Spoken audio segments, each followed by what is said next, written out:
la vérité. Pasteur, il n'y a-t-il pas quelque chose de plus profond, de plus de révélation que juste de parler de la vérité? Bien-aimés dans le Seigneur, bonjour chez vous. C'est votre serviteur, le pasteur Yves Monebatou, et je suis là pour notre émission Vie Nouvelle. Dire la vérité. Est-ce vraiment important? Il est important de vous rappeler que la nouveauté de vie, la vie nouvelle en Jésus-Christ, qui nous caractérise, implique une vie dans la vérité. Qu'est-ce donc la vérité? Qu'est-ce que cela veut dire de dire la vérité? Ça paraît pourtant basique, mais c'est crucial pour la vie, pour la nouveauté de vie en Jésus-Christ. La vérité, en des termes très simples, est juste la conformité à la réalité, la conformité à ce qui est, la vérité en opposition au mensonge. Alors, avant de continuer, lisons les Écritures. Nous sommes dans Éphésiens au chapitre 4 et nous lisons le verset 25. La Bible nous dit: « C'est pourquoi renoncez au mensonge et que chacun de vous parle selon la vérité à son prochain, car nous sommes membres les uns des autres. » Amen. Dire la vérité. La Bible, en lisant Éphésiens chapitre 4, verset 25 que nous venons de lire, fait au fait une suite logique à la nouveauté de vie dont l'apôtre Paul est en train de parler ici aux Éphésiens. Et il donne comme conséquence logique de la nouveauté de vie la vérité qui devrait nous caractériser. Un enfant de Dieu, né de nouveau, quelqu'un qui marche en nouveauté de vie, l'une des caractéristiques principales de cette personne-là, de cet enfant dit de Dieu, c'est la vérité. La conformité à ce qui est. La conformité au réel. Pas de mensonge. Alors ma question que j'aimerais vous poser en ce jour, est-ce que vous marchez dans la vérité? Est-ce que vous dites la vérité? Quand nous allons dans le livre des Jean, au chapitre 8, Jésus-Christ, faisant face aux pharisiens, il leur parle de la vérité.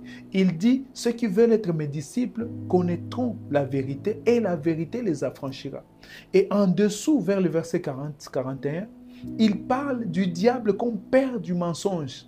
Et il dit qu'il a été père du mensonge meurtrier dès le commencement. Vivre dans la vérité nous identifie à Christ. Ceux qui se disent réellement de Christ sont appelés à vivre dans la vérité. Et de nos jours, beaucoup marchent dans le mensonge. Ils sous-estiment les petits mensonges.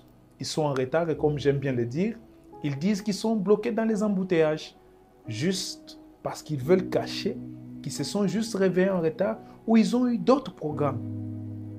Des gens qui mentent sur leur identité, sur leur année de naissance. Des femmes qui ont des enfants avec d'autres maris hors du toit conjugal et qui mentent sur ces enfants-là.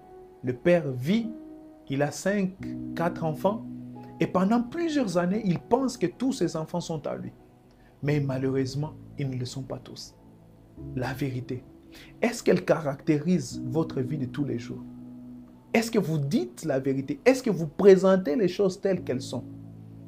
Vous me direz: non, ma pasteur, allons, voyons. Il y a une façon sage de présenter les choses, pasteur. Il faut quand même avoir de la diplomatie, pasteur. Comme on dit, pasteur, toute vérité n'est pas bonne à dire.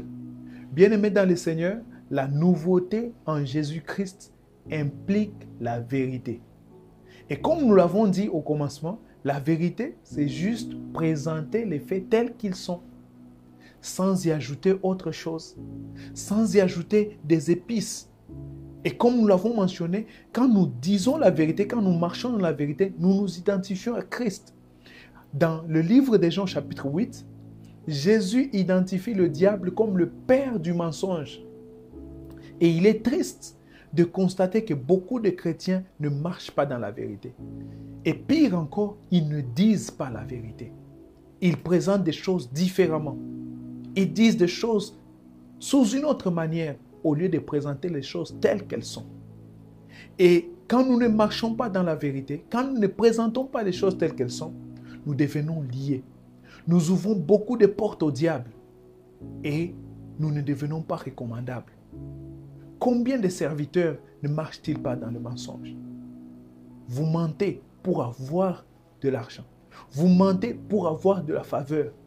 Bien-aimés, aujourd'hui, en nouveauté de vie, apprenez à dire la vérité.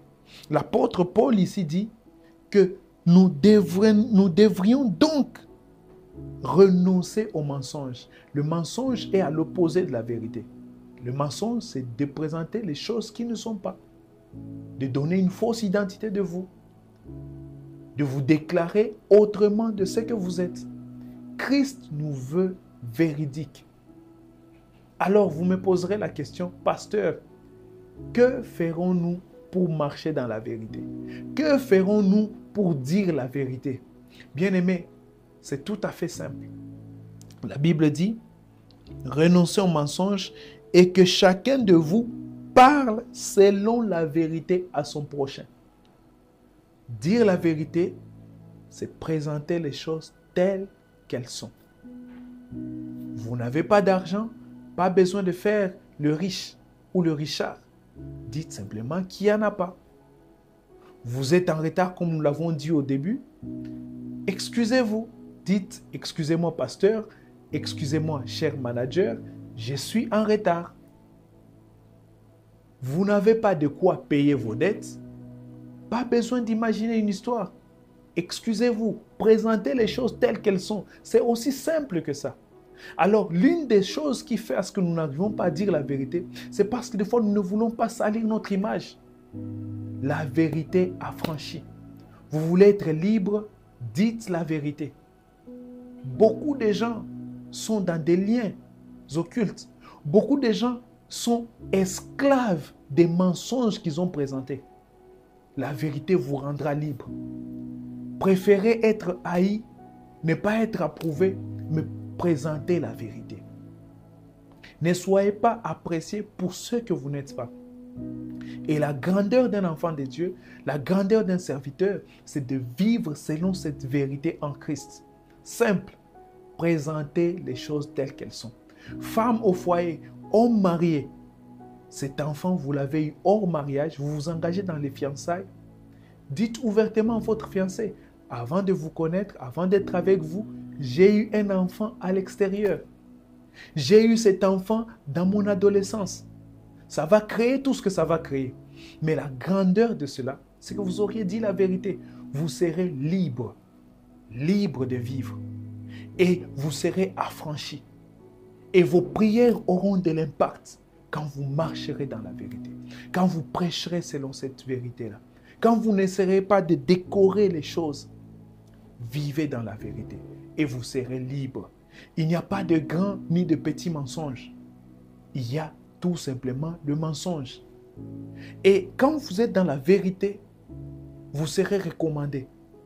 Les gens verront en vous quelqu'un d'honnête. Combien de gens ont perdu des recommandations juste parce qu'ils ne disent pas la vérité? Ils présentent des choses tout autrement parce qu'ils veulent gagner l'appréciation. Bien-aimé, c'est une fausse appréciation que vous avez quand vous présentez aux gens le mensonge. Dites la vérité. Dites la vérité, bien-aimé. Tiens, ça me rappelle un collègue de travail qui une fois est allé faire un travail de terrain et qui malheureusement s'est assoupi par le sommeil. Il s'est endormi et on a volé tous les outils de travail. Et le lendemain, en arrivant au travail, on lui a demandé qu'est-ce qui s'était passé. Ce qui m'a tellement impacté dans sa façon de présenter les choses, il a dit exactement ce qui s'était passé. Il a dit, cher manager, veuillez m'excuser. Pendant le travail, je m'étais endormi et les voleurs ont pris tous les matériels de travail. Et l'ami qui était à côté, le collègue lui a dit, non mais comment tu peux dire ça? Comment tu peux dire ça? Ça, ce n'est pas de la sagesse. Tu ne peux pas présenter les choses telles qu'elles sont. Trouve une manière plus sage. Présente un peu les choses différemment. Vous, les chrétiens, on ne vous comprend pas. Et j'ai revu le collègue. Il m'a dit, Monsieur Yves, je n'avais pas autre version à donner. Je n'avais pas d'autre version à donner qu'à dire ce qui s'était exactement passé. Mais bien aimé, il y a quelque chose qui m'a étonné, qui a renforcé ma foi. C'est que 2 jours après, les voleurs ont retourné les outils volés. Par des enquêtes qui ont été faites, on a attrapé, je crois, un d'entre eux. Ils ont retourné ce qui avait été volé. Et cela était un grand témoignage de comment vivre dans la vérité nous affranchit. Comment Dieu est derrière et comment Dieu soutient ceux qui marchent dans la vérité. Beaucoup de combats spirituels, beaucoup de batailles, nous les perdons juste parce que nous ne marchons pas dans la vérité. Le diable est le père du mensonge. Et Dieu que nous servons, il est derrière ceux qui marchent dans la vérité. Ce ne sera pas facile, mais il est temps que vous marchiez dans la vérité. Vous êtes en Christ, vous voulez marcher en nouveauté de vie? Marchez dans la vérité. Dites la vérité. La crédibilité que vous aurez, c'est en marchant dans la vérité, dans l'honnêteté. Vous ne pouvez pas dire une chose et dire son contraire. Donner une version et donner une autre version tout après. Dites la vérité. Présentez les choses telles qu'elles sont. N'ajoutez rien, ne soustrayez rien. Et c'est cela qui devrait nous caractériser en tant qu'enfants de Dieu. Ma prière pour vous aujourd'hui, c'est qu'en tant que femme de foyer, en tant qu'homme marié, en tant que travailleur, en tant que serviteur de Dieu, en tant que servante de l'Éternel, que vous marchiez dans la vérité. Nous sommes fatigués des frères et sœurs qui marchent dans le mensonge. Une sœur est venue me voir. Tout le monde à l'église savait qu'elle était enceinte. Et on m'a dit, pasteur, telle sœur est enceinte. J'ai appelé la sœur. Ma sœur, dis-moi la vérité. Es-tu enceinte? Non, pasteur, je ne suis pas enceinte. Voilà. Heureusement que la grossesse va toujours de l'avant. Et quelques mois après, il s'est avéré qu'elle l'était. Pourquoi mentez-vous? Je prie aujourd'hui que vous soyez libres, que vous disiez la vérité. Et alors, vous serez libres et affranchis en Jésus-Christ. J'aimerais prier avec vous. Seigneur, je viens te présenter mon frère et ma sœur qui vit encore dans le mensonge, qui ne dit pas la vérité. Seigneur, je prie que tu le libères, que tu la libères, Seigneur, que tu la franchisses, Seigneur, afin qu'il arrive à dire la vérité, à présenter les choses telles qu'elles sont, à ne pas mentir, Seigneur. Merci car toi, tu es le Dieu Tout-Puissant. Merci car mon frère et ma sœur qui s'est repenti, Seigneur, arrivera désormais à vivre dans la vérité. Que ton nom soit glorifié, Seigneur Jésus-Christ. Amen. Merci, bien-aimés, de nous avoir suivis. Enseignement simple, mais puissant. Puissant de vivre dans la vérité.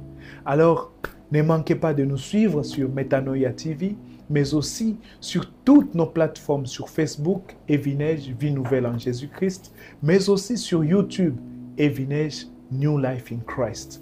Que le Seigneur vous bénisse. C'était votre serviteur, le pasteur Yves Mwenebatu de l'église Vie Nouvelle en Jésus-Christ. Soyez bénis et à la prochaine. Merci.